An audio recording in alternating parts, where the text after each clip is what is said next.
Good afternoon, and thank you very much for the invitation today to come along and address you. And also welcome to Port Lincoln, what I believe is the centre of the universe. I've lived here most of my life, as just said, and I thought the best way to talk, I believe I'm talking a little bit about Port Lincoln and how I see it and where it is and where it's come from. In my eyes, it's just an amazing place. I hope you enjoy it in the next few days that you're with us here. And I hope that you find it just as vibrant and as exciting as I have for my 53 years on Earth here.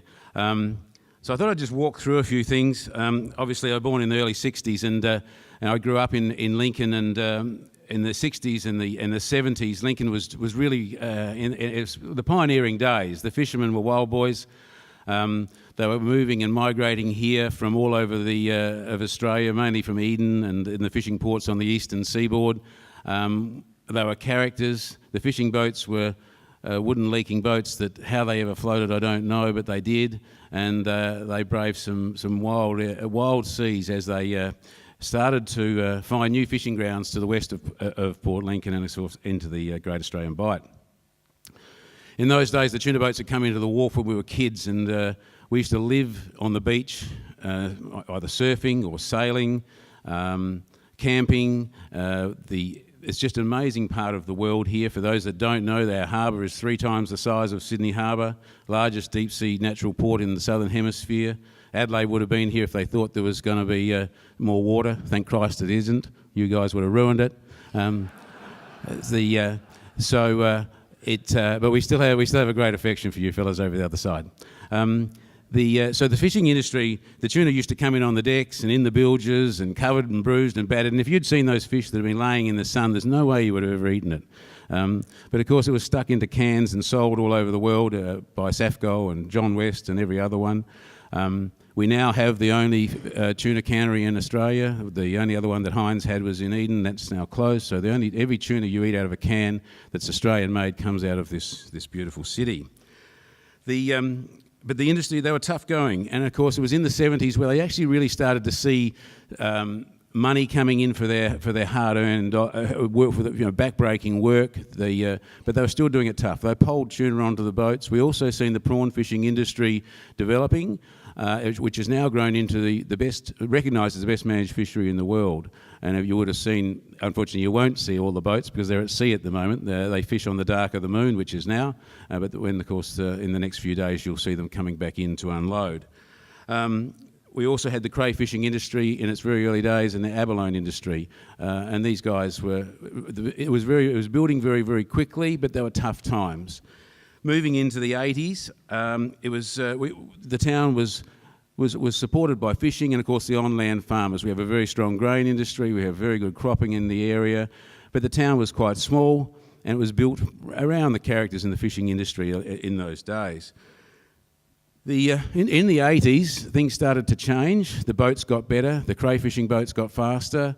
And they were making more money because of that, and they were getting out there. They were finding new grounds a lot. The bluefin tuna they were finding a lot earlier as they came from swimming west across the Great Australian Bight. My life changed around that time. As many of you would realise, Australia won the America's Cup in 1983, and I remember I was a paint rep in those times. And in the 80s, one of our biggest export, unfortunately, was our young people.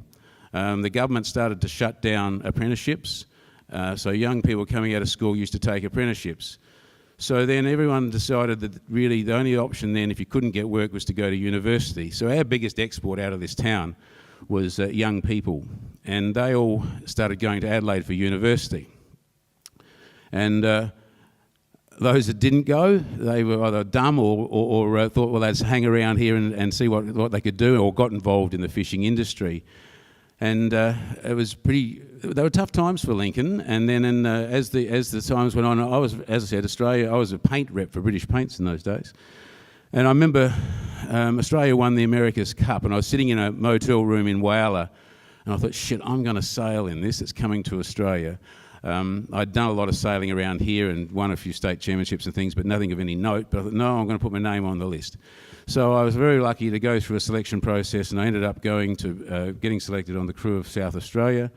and I moved to Fremantle, where I lived in a house with Neil Curley as our fitness coach and team manager, and Sir James Hardy as our tactician. So I had some great mentors in those days, and they taught me a lot about life, a lot about sailing, a lot about fitness. And I do remember the first time I met Neil Curley, and I was a little fat chubby guy from Port Lincoln, and he said, "Jesus Christ," he said, "you look like a Labrador."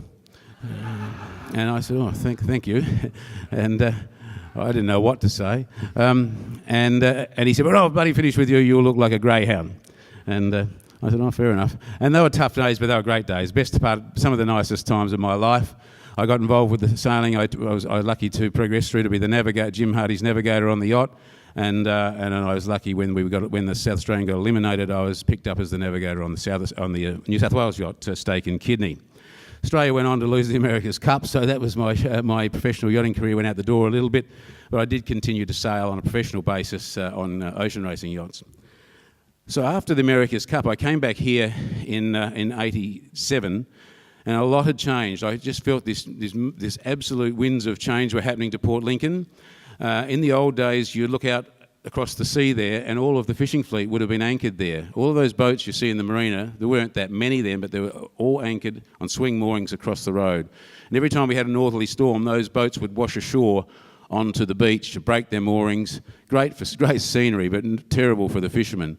The government at the time decided to build a safe fishing harbour, and they built Lincoln Cove. They put 51% of the money up, and Free Enterprise paid for the rest and built a residential development around that marina. Our family company, Kemp Real Estate, was involved in the selling of that. I came back and started working with my father, and he had been working along the lines. The marina opened in 1985. So in the 80s, the fishing industry was still growing, and they were doing some tough times, but they were making money. They were working very, very hard.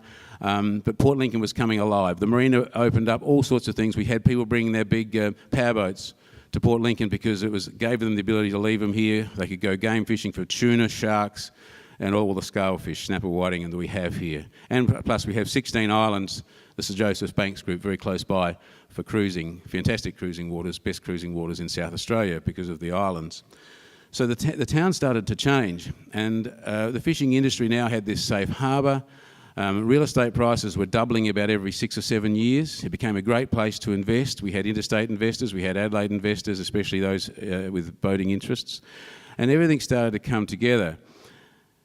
But the fishing industry was still doing it pretty tough, and as towards the late 80s, it was becoming, we were getting very high interest rates, as all of you would have experienced. I bought my first house about that time, and the interest rates were 10%, and I think within a year they were at 21%.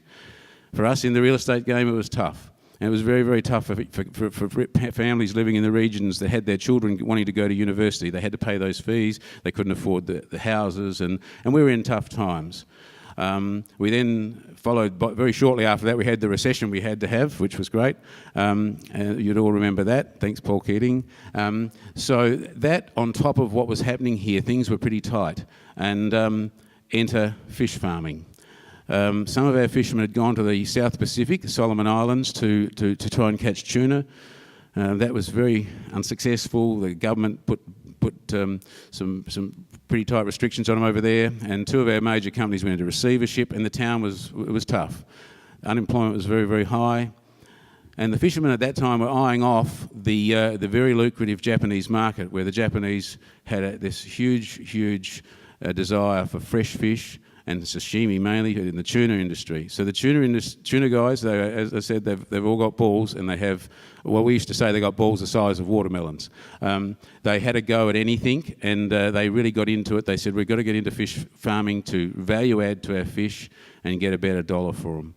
So they started perseining and then catching these fish and putting them into big rings out in the middle of the Great Australian Bight and towing them back into just outside the harbour here at 1 mile an hour. It takes them about 3 to 4 weeks to get them back here, and then feeding them up, fattening them up, and getting them straight out of here to the overseas markets, mainly Japan. Suddenly this town took off, because with that happening they needed boats, they needed deckies, they needed refrigeration engineers, they needed mechanical engineers, they needed hydraulic engineers, they needed manual labour, young people that couldn't get a job could go out and shovel pilchards into a tuna farm and feed fish and get $600-700 a week, which was good money in those days. The whole town changed. The hotels were vibrant. We started to see activity. Real estate prices started to move. Young people were buying houses and land and building, and people were moving to the area because they could get jobs. And that was the turning point that I think for Port Lincoln. It would suddenly become a great place to live. And also the lifestyle and all of those things started to come together. So, of course, the fish farming just went crazy. And the money was absurd for a while there. They were making millions. And one thing about our fishermen, they put it back into the town. I'm sure many of you are staying in the beautiful Lincoln Hotel on the western end of the Esplanade here, built by Sam Sarin, our biggest fisherman, $50 million investment back in our town. He also has put lots and lots of other money back into other areas of the town, in the marina itself and in infrastructure for the town. The guys, they employed, they spent, and the town started to go. Not without some hurdles and not without some rough water along the way. You know, they had a situation there with some of the storms and a bit of a lack of knowledge of how to handle this. They lost all their catch one year. They all suffocated. So things in the early 90s were starting to happen again, and the 90s started to really prosper. And the money in those days, that's when Lincoln got this title of being more millionaires per head of capita than anywhere else in Australia. I don't know whether it's true, but a good story anyway. And I think that but there was a lot of money being made, and it was a great place for us all to be. And I remember coming back here and thinking, wow, this is good, having come out of Fremantle and all the hustle and bustle of being part of an America's Cup and watching that grow from being a dirty old port to just an amazing coastal city. We also seen then going into through the 90s, it just continued to grow, and then of course, early 2000s, we started to see a lot of retail growth in the town. We've seen certainly the major multinational companies coming to Port Lincoln, and if you walk around here today, you'll see that most of them are here, and you'd never expect to find all of those multinational companies, the Kmarts, the Targets, all of it, and everything else that goes with it, the fast foods, all of those things. You wouldn't think that their models allow them to work in a town or a small city of 15,000 people, but they do, and they prosper.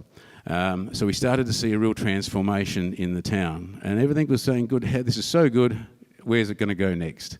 And it was exciting times for us all as we all ran around and lived a pretty good life. And then, of course, with anything, if it's too good to be true, it's usually too good to be true, and it was. None of us, or certainly in the fishing industry, they didn't predict that there would one day be a change to the exchange rate. And when the Australian dollar started to rise, and eventually no one ever thought it would get to parity with the US dollar. And of course, as an exporter, that has huge ramifications. So suddenly, though, the profits they were making were cut by 30%. Around about the same time, we had a very dysfunctional federal government who decided to take 10% of the guys' tuna quota away from them, just overnight like that, because they thought the fish were endangered. With no scientific theories or backgrounds, they just did it. Thanks, Mr. Rudd. And that had huge connotations to our town. Suddenly a lot of people lost their jobs in the fishing industry because the guys had to cut back in everything. And the town went through some really rough water again. And a further change to government, and the next government gave that quota back and a bit more. So we're now back in that growth phase again, and we're also coming over the hump when we see the dollar doing the right thing and coming away from parity, certainly, and coming away from the US dollar, although it's probably not behaving as good as it could against the yen, but hopefully in time it will do that, and our exporting, because the town really does, in many cases, run on yen, because most of the export goes to Japan or certainly Asia, and shouldn't underestimate the crayfishing, abalone, scalefish, and of course we've also now seen the aquaculture really being the big thing, with the huge investment in oyster farms, mussel farms, and on-land abalone farms. So the whole town really has done an amazing job, and all, of course, the quiet achievers in all this has been our grain growers and on-land farmers, because they've also been there and done very well. The town itself, it's been a great place for people who have invested in real estate. It does very well. Our prices just invariably double every 10 years. I know they do in a lot of other places as well, but they also show a great return on investment. And now see investors coming from not just within South Australia, but from interstate as well. And we have a lot of people here The other big industry that we're seeing in Port Lincoln is the tourism industry. And we've had some great operators come into Port Lincoln. And of course the Forster family, who invested heavily in Lincoln Cove in the early days, have gone very strong into tourism, and with them they've got the dive with the white pointer sharks and also dive with the tuna. And those two things have been fantastic. There's also another very good Adventure Bay charters that do dive with white pointers as well. And it blows me away on a weekend, or every day, if you go to the gymnasium in the morning, you see young backpackers from all over the world that have come from Europe, Germany, everywhere, that come specifically to Port Lincoln to dive with a shark. And we are now on the international map. And the other thing I see that's changing, because there's a vibrancy in Port Lincoln you don't often feel in regional Australia. When you walk around the streets of Port Lincoln on a weekend, it just blows me away, the husbands and wives and husbands and partners and people that come in just for a weekend to stay in Port Lincoln, have a swim with the tuna, or just stay in our nice hotels and just be part of this very relaxing and beautiful community.